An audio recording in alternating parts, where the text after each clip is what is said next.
59, सूरह माइदा सूरह नंबर 5 आयत नंबर 92, सूरह अनफाल सूरह नंबर 8 आयत नंबर 1, सूरह अनफाल सूरह नंबर 8 आयत नंबर 20, सूरह अनफाल सूरह नंबर 8 आयत नंबर 46, सूरह नूर सूरह नंबर 24 आयत नंबर 56, सूरह नूर सूरह नंबर 24 आयत नंबर 54, सूरह मोहम्मद सूरह नंबर 47 आयत नंबर 33, सूरह मुजादिला सूरह नंबर 58 आयत नंबर 13, सूरह तकाबून सूरह नंबर 64 आयत नंबर 12। कम अज कम कुरान मजीद में 12 जगह कहा गया है अतिउल्लाह व अतिउर रसूल, अल्लाह की इताअत करो, अल्लाह के रसूल की इताअत करो। उसका मतलब अल्लाह के अलावा जो भी अल्लाह के रसूल फरमाते हैं, हुक्म करते हैं, हमारे लिए फर्ज है कि उसे हम माने। तो सलाह की बाकी रुकन, बाकी छोटी चीजें किस तरीके से पढ़ी जाती है वो जिक्र आता है हदीस में। जब अल्लाह के रसूल की सही हदीस पढ़ेंगे तो बाकी चीज हमें मिलती है। और अल्लाह के रसूल फरमाते हैं सही बुखारी में जिल्द नंबर 1 किताबुल आदान चैप्टर नंबर 18 हदीस नंबर 604 में, pray as you see me pray, नमाज पढ़ो जिस तरीके से आप मुझे पढ़ते हुए देख रहे हैं। और ये हदीस दोहराई गई है कई जगह, ये दोहराई गई है सही बुखारी में जिल्द नंबर 9 में हदीस नंबर 352 352, जहाँ अल्लाह के रसूल फरमाते कि नमाज पढ़ो उस तरीके से जिस तरीके से आप मुझे पढ़ते हुए देख रहे हैं। तो बाकी चीज नमाज के बारे में हमें मिलती है अल्लाह के रसूल की सही हदीसों में। अल्लाह फरमाते हैं सूरह दारियात में सूरह number 51 chapter 51 verse number 56 verse 56, वमा खलक़तुल जिन्न वल इंसा इल्ला लियअबुदून, अल्लाह सुब्हाना व तआला ने जिन और इंसान को इसीलिए बनाया है ताकि वो अल्लाह की इबादत करे। अल्लाह ने जिन और इंसान को सिर्फ और सिर्फ इसीलिए बनाया ताकि वो अल्लाह की इबादत करे। ये लफ्ज इबादत आता है अरबी लफ्ज अब्द से, जिसकी मानी है बंदा, बंदगी, और सारे इंसान अल्लाह के बंदे हैं। हमें फर्ज है कि हम हमारे खालिक, हमारे रब अल्लाह सुब्हानहू व तआला की इबादत करें। कई मुसलमानों को गलतफहमी है कि सलाह ही सिर्फ अल्लाह की इबादत है। सलाह अल्लाह की एक अहम इबादत है, सबसे बेहतरीन, लेकिन सिर्फ सलाह इबादत नहीं। इबादत के मानी अब्द, बंदगी, अल्लाह का कहना मानना। जब हम अल्लाह का हुक्म मानते हैं तो हम अल्लाह की इबादत कर रहे हैं।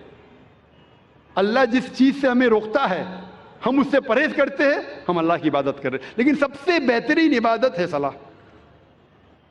और जो इंसान सलाह नहीं पढ़ता है, सलाह नहीं पढ़ने के कई नुकसानात है।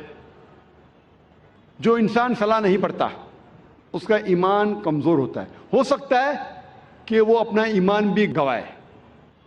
इंसान सोचने लगता है कि मेरे पास पैसा है, मेरे पास दौलत है, ऐश है, आराम है, अल्लाह से दूर जाता है। सलाह नहीं पढ़ता है और दूर जाता है। सलाह नहीं पढ़ने से आपकी जिंदगी में डिसिप्लिन नहीं आता है। हो सकता है कोई शख्स मुझसे पूछेगा, मैं कई लोग को जानता हूं जो सलाह नहीं पढ़ते लेकिन एकदम पाबंद है, अपॉइंटमेंट के पाबंद है, डिसिप्लिन है। मैं जानता हूं कई मुसलमान जो सलाह नहीं पढ़ते लेकिन डिसिप्लिन है। कई गैर मुसलमान है जो सलाह नहीं पढ़ते लेकिन एकदम डिसिप्लिन है। अपॉइंटमेंट देंगे बराबर उस वक्त पे मौजूद रहेंगे। ये डिसिप्लिन का जिक्र ही नहीं कर रहा हूं मैं, आला दर्जे की डिसिप्लिन की बात कर रहा हूं। ये तो नीचे दर्जे का डिसिप्लिन है। और आप कभी भी देखेंगे अपॉइंटमेंट के बारे में, अगर कोई शख्स अपने मुलाजिम को अपॉइंटमेंट दे रहा है तो अक्सर वो अगर अपॉइंटमेंट के पाबंदी में नहीं करेंगे उसे कोई फर्क पड़ता नहीं। मेरा मुलाजिम है, मैं आधा घंटा लेट जाऊं, क्या फर्क पड़ता है, क्योंकि वो उससे नीचा है। अपॉइंटमेंट दे 10 बजे का, आप पहुंचे 10:15 को, पहुंचे 10:30 को, पहुंचे 11 बजे, नहीं भी पहुंचे, मुलाजिम है, कोई फर्क पड़ता नहीं। अगर आप अपने बिजनेस पार्टनर को अपॉइंटमेंट दे रहे, आप कोशिश करेंगे टाइम पे रहेंगे, मैं मेरे बिजनेस पार्टनर को तकलीफ नहीं देना, अपॉइंटमेंट के टाइम पे रहेंगे। जिसको आप समझते हैं कि वो बहुत मशहूर और इज्जत वाला है, अगर आप मिनिस्टर का अपॉइंटमेंट लेंगे तो क्या करेंगे, 10 मिनट टाइम के पहले पहुंचेंगे, आधा घंटा पहले पहुंचेंगे। अगर वजीर आलम का अपॉइंटमेंट लेंगे, आप डरेंगे कि अपॉइंटमेंट छूटने जाएगा, तो आधा घंटा पहले पहुंचेंगे, 1 घंटा पहले पहुंचेंगे। ये इंसान की फितरत है।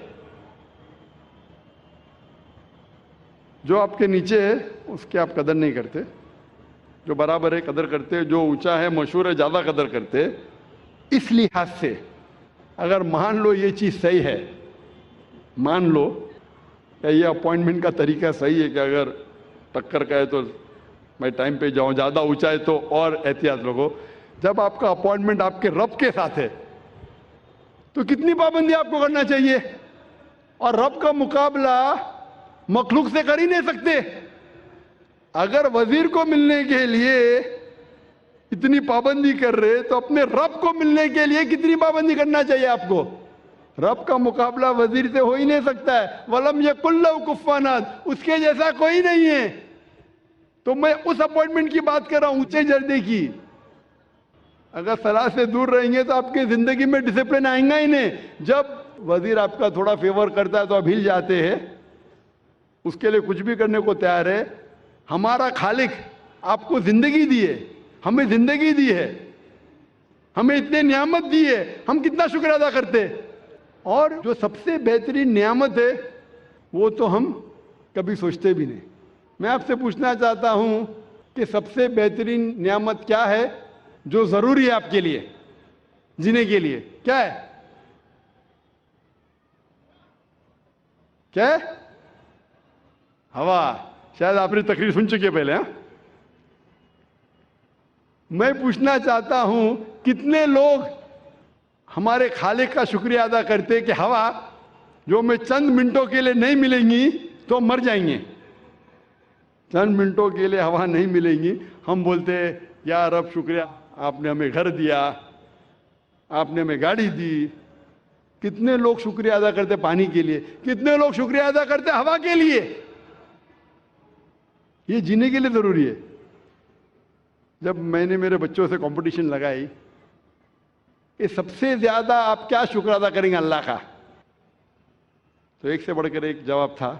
मेरी छोटी बेटी रुजदा ने कहा सबसे बेहतरीन मैं शुक्रिया अदा करूंगी अल्लाह ने हमें ईमान दिया। माशाल्लाह, ये हवा से भी बेहतर है। ईमान जो अल्लाह ने हमें दिया है वो हवा से भी बेहतर है। लेकिन जीने के लिए जरूरी है हवा। तो वो खालिक जो हमें इतने नियामत बरसा रहा है उसका अपॉइंटमेंट का आपको कोई फिक्र नहीं। जब आप सलाह नहीं पढ़ेंगे तो आपके जिंदगी का जो अमन है, जो सलामती है, वो चले जाएगा। इंसान समझते हैं कि पैसे के जरिए सलामती आ सकती है। जो गरीब इंसान सोचता है अरे वो अमीर इंसान कितना उसकी जिंदगी में अमन है, अरे क्या 4 बेडरूम का फ्लैट है, क्या बड़ी गाड़ी है। और अक्सर वो एनवी करता है, काश मेरे पास भी गाड़ी होती, काश मेरे पास भी बंगला होता है। और मैं एक चीज़ आपसे कहना चाहता हूँ कि अक्सर आप जाएंगे देहातों में जो लोग विलेज में रहते हैं हरियाली में, वो जब देखते हैं गाड़ी को गुजरते हुए, अरे क्या गाड़ी है, काश मैं भी शहर में जाता और मेरे पास भी गाड़ी होती। हो सकता है वो आदमी शहर में आता है, वो जाते हुए छोटी गाड़ी को देखता है, शहर में देखता है बड़ी गाड़ी, तो उसकी ख्वाहिश बढ़ती है मेरे पास बड़ी गाड़ी होना चाहिए। फिर देखता है वो अपार्टमेंट, मेरे पास भी कम से कम 1 बेडरूम का अपार्टमेंट होना चाहिए, कितनी अच्छी बात होती। तो अल्लाह ताला 1 बेडरूम का अपार्टमेंट दे। फिर वो सोचता है कि क्यों ना मेरे पास 3 बेडरूम का अपार्टमेंट हो, ख्वाहिश बढ़ती है। फिर वो अमीर होके सोचता है कि अभी और पैसा आ गया, क्यों ना मैं बंगला लूं, वो बंगला लेता है। फिर सोचता है कि ये बंगला भी क्या, मैं इतने साल यहाँ रह रहा हूँ शहर में, क्यों ना मेरा आउट हाउस हो, फार्म हाउस, 100 एकड़ का फार्म हाउस। किधर? मैं लोनावला में। किधर? पंचगनी में फार्म हाउस। तो वो 100 एकड़ का फार्म हाउस लेता है और जाता है। हम और आप फार्म हाउस में तो जा नहीं सकते ना, हमारा छोटा सा घर है इधर। फार्म हाउस, अमीर आदमी, करोड़पति है, फार्म हाउस में, और फिर जाता हरियाली में बैठता है। किधर? वही जगह जो गरीब जहां से आया था। जो गरीब हरियाली में मुफ्त में रहता था वो बाद में शहर में आता है, बाद में अपार्टमेंट में जाता है, फिर वो वापस अमीर आदमी जाता है किधर? فارم ہاؤس کے اندر، وہی دیہاتی میں جو غریب آدمی زندگی بھر امن کے ساتھ ہے، وہ امیر آدمی کروڑ روپے خرچہ کرتا ہے وہ امن کو حاصل کرنے کے لیے. تو پیسے سے آپ کو امن مل ہی نہیں سکتا. جو امن آپ کو صلاح کے ساتھ ملتا ہے اس کا جو ٹیسٹ ہے وہ کچھ اور ہی ہے.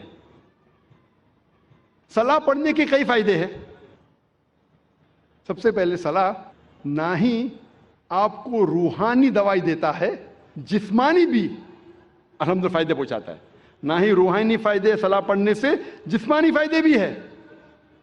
سب سے پہلے جیسے میں نے کہا کہ آپ کا ایمان بڑھتا ہے. اللہ تعالیٰ فرماتے قرآن مجید میں سورہ انفال میں